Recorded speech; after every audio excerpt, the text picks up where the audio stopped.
Amen. So muli po isang magandang umaga sa bawat isa sa atin. Sa bawat tahanan na kasama ko po sa gawaing ito, kumusta na po kayo? Ako po ay umaasa na ang atin pong buong isang linggo ay punong-puno po ng pagpapala, biyaya at pag-iingat na mula po sa ating Panginoon. So mga kapatid, welcome po sa ating pangsabadong gawain, ang ating pong Saturday morning devotion. Ang ating pong pagbubulay-bulayan ay hango po sa Hukom, chapter 7, verses 2 to 8 at nilagyan po natin ito ng title. Ang sabi po rito, kalakasang mula sa Panginoon. So ganito po ang pagkakasabi sa verse 2. Sinabi ni Yahweh kay Gideon, sobrang dami ng mga tauhan mo para papagtagumpayin ko kayo laban sa mga Midianita. Baka akalain nilang sarili nila ang nakatalo sa mga Midianita at hindi dahil sa tulong ko. Kaya sabihin mo sa taong bayan na ang lahat ng natatakot ay maaari nang umuwi.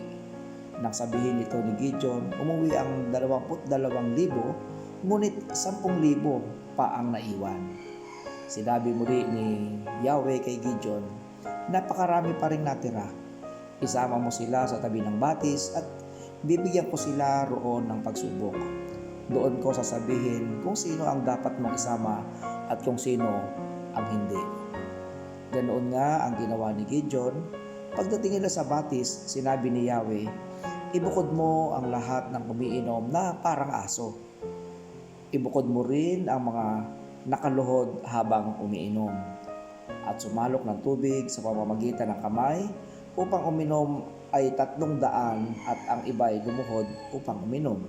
Sinabi ni Yahweh kay Gideon, ang 300 sumalok sa pag-inom ang isama mo upang pagtagumpayin ko kayo at gapiin ang mga Midianita. Ang iba namay pauwiin mo na. Kaya't pinauwi na ni Gideon ang lahat ng mga Israelita maliban sa 300. Iniwan sa mga ito ang lahat ng mga at ang mga trumpeta. Ang kampo ng mga Midianita ay nasa libis sa gawing ibaba nila. Amen. So yan po ang chapter 7 verses 2 to 8 ng Hukom. Ano po, pagpapala po at biyaya sa pagkabasa ng banal na salita ng Diyos. So dito po sa ating pong binasa, ito po ay ang pagkikipagdigma o pakikipaglaban o pakikipaggera ng Israelita sa mga Midianitang Babylonia. Sa digmaang ito ay pinangungunahan po ito ni Gideon. So dito po sa digmaang ito ay masyado pong mataas ang tingin ng mga Midianita sa kanilang mga sarili. Sila po ay masyadong mataas ang kumpiyansa, ang tiwala sa kanilang sarili at halos ginodiyos na nila ang kanilang lakas. Kaya ipinakita ng tunay na Diyos ang kanyang kapangyarihan hindi lang sa Midianita kundi ganun din sa mga Israelita. Ang mga pagkakataong hinahayaan ng Diyos sa tayo'y mga ilangan ay upang tumawag, humingi at magtiwala tayo sa Kanya. Dahil sa ating mga pangangailangan, lalo nating nakikita ang Kanyang kapangyarihan. Dito po malinaw na sinasamahan ng Diyos ang mga taong patuloy na nagtitiwala sa Kanya. Dito sinabi ng Diyos kay Gideon, sabi niya, palalakasin kita at tutulungan, iingatan sa pamamagitan ng aking kapangyarihan na siyang magliligtas sa iyo. So mga kapatid, dito sa mundong ito, wala po tayong ibang aasahan. Aminin po natin na we are nothing in this world. No one is powerful, wala pong makapangyarihan. No, not even one. Away from God, we can do nothing. Yan po yung sinabi ng ating Panginoong Hesus. Kung kayo hiwalay sa akin, hiwalay kayo sa Diyos, wala kayong magagawa. Kaya mga kapatid, dito po sa labanang ito, kahit po gaano makapangyarihan ang kaaway, sabi nga ay kabilang kampo, ay Hindi po pinapakita ng Diyos ang kanyang kapangyarihan dahil marami sila o dahil po, kundi ang tinitingnan po ng Diyos dito, nagre-release siya ng kapangyarihan doon sa mga taong nagtitiwala sa Kanya. Ano po, yung mga tao po na walang ibang inaasahan kundi ang Diyos. Ano po, hindi naman po tayo excuse. Dapat po malaman natin ang tunay na buhay ay may katapusan talaga. Ang tunay na buhay ay makakaranas po tayo ng mga pagsubok, no, problema, ano po, magugutom tayo, magkakasakit tayo. So, wala pong tao na ipinanganak at umidad po siya ng 90 o 90 years old o 100 years old na hindi po nagkasakit. Wala pong na-record ano po sa kasaysayan ng mundo na tao na pinanganak, no, simula sa kanya pagkapanganak hanggang siya namatay ay walang problema. So lahat po tayo may problema. Kaya bago po dumating yung problema, hinahanda po tayo ng Diyos sa mga labanan, ano po, sa gerang yan. Ano po, sabi nga rito, napakarami ng iyong hinandang mga tauhan, no? Sobrang dami naman yan. Ang sabi nga doon sa binasa natin, no? Balikan natin dito, sabi rito, 20, 10,000, 10,000. So, masyadong malaki yan, sabi niya. So, ikukumpara natin sa kalaban, no, sa Midyanitang Babylonia ay mga 10% lang ang dami ng Israelita. Hindi lang, 'di ba, na upang maipakita ng makapangyarihang Diyos ang kanyang totoong kapangyarihan at kung sino ang totoong makapangyarihan sa labanang ito dito sa ibabaw ng mundo. Huwag kang magtitiwala sa sarili mo kung ikaw man ay may pinagdadaanan, kung ikaw man ay nalulungkot o nawala ng hanap buhay, nagkasakit o ano man yung iba pang pinagdadaanan sa buhay. No, natural sa atin na tayo malulungkot pero hindi po tayo dapat magmukmok, magmanisi, sisihin natin ako sino-sino, no? At alam niyo yon, yung mga ganong so dito po ano po ay sabi nga sa English, take our hearts off from any situation and rely on the God's hand. No, yung atin pong puso, isipan natin. Minsan ipopost po natin, no, wag na natin masyadong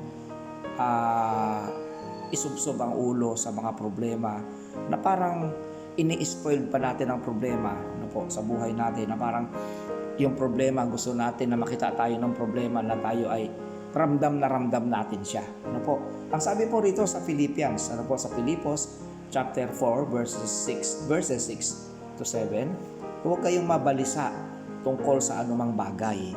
So ano ba yung mga bagay na inyong kinakabalisahan? Ano po? Sabi rito, huwag kayong mabalisa tungkol sa anumang bagay. Sa halip, hingin ninyo sa Diyos ang lahat ng inyong kailangan. So, wala pala tayong ibang pupuntahan. Kung tayo man ay nababalisa, so wala naman tayong mapapala sa pagkabalisang yan. Okay, ramdam natin yung kabalisahan dahil syempre mahina tayo, tao tayo. Actually, tayo nga po ay hinubog o nilalang ng Diyos mula sa puti. Kaya tayo po talaga ay mahina. Kaya po yung kabalisahan ay natural lang na atin nararamdaman. Pero sabi rito, sa halip, hingin ninyo sa Diyos ang lahat ng inyong kailangan sa pamamagitan ng panalangin may pasasalamat, no?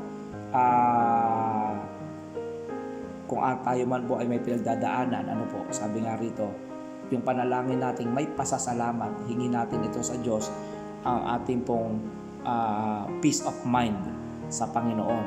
Ano po?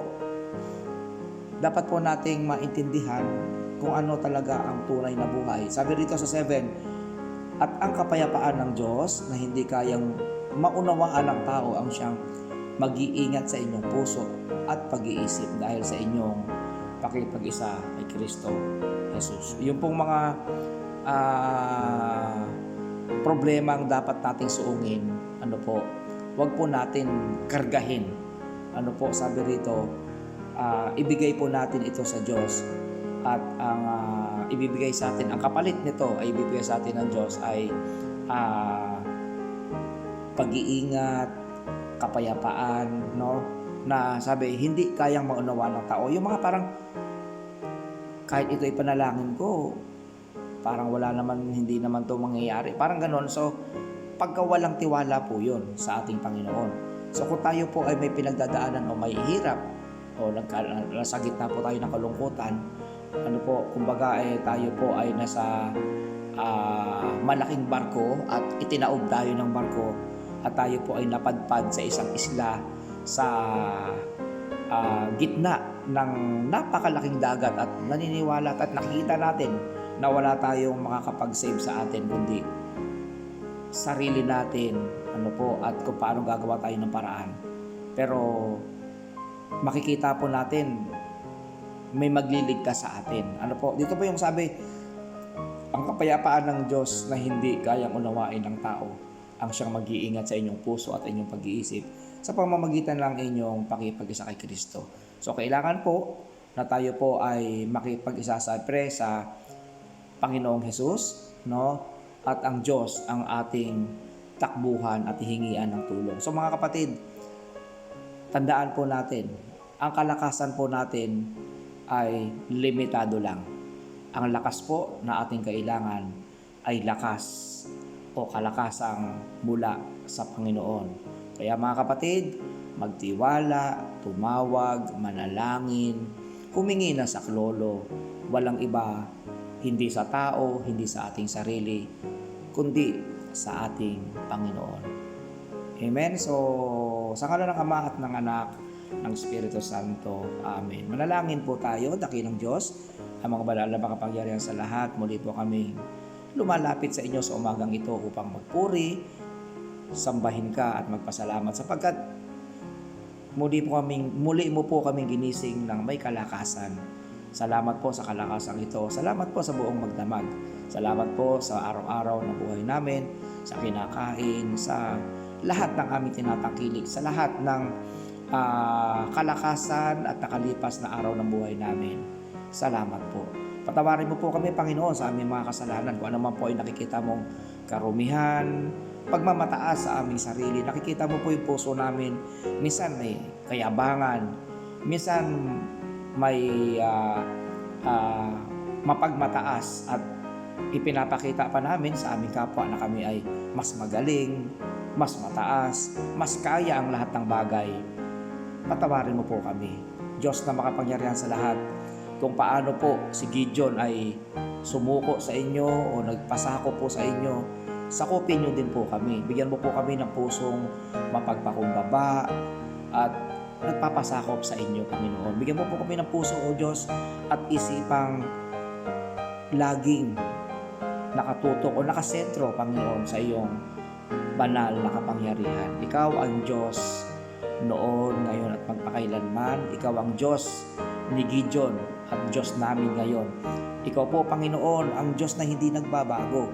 Ikaw ang Diyos na hindi kumukupas. Kaya, Panginoon, kung paano niyo po niligtas ang mga Israelita sa kanilang iba't ibang uring pinagdaanang digmaan sa buhay at binigyan mo po sila ng katagumpayan.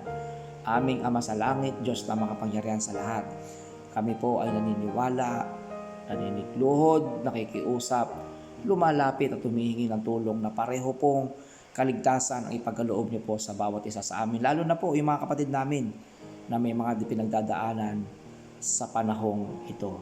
Diyos na makapangyarihan sa lahat, muli po kaming humihingi sa inyo, Panginoon, ng katagumpayan sa mga darating pang araw ng buhay namin. Ingatan mo po kami. Huwag mo po kaming iiwan. Samahan mo po kami.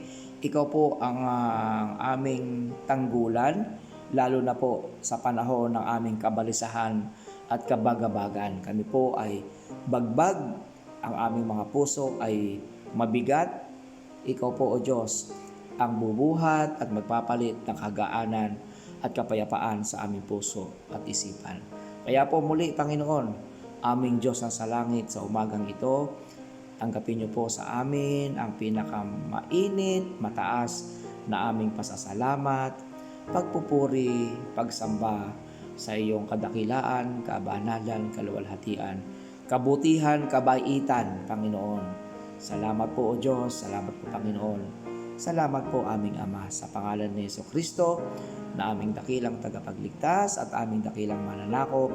Ito po ang aming sama-samang dalangin sa pangalan ni Jesus. Hallelujah, hallelujah, hallelujah. Amen, amen, amen. So muli po mga kapatid, isang magandang umaga sa inyong lahat.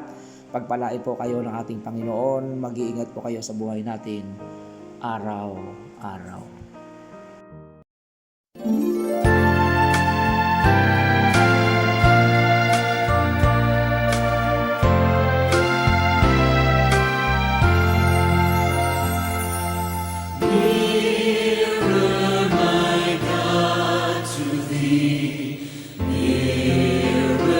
To thee.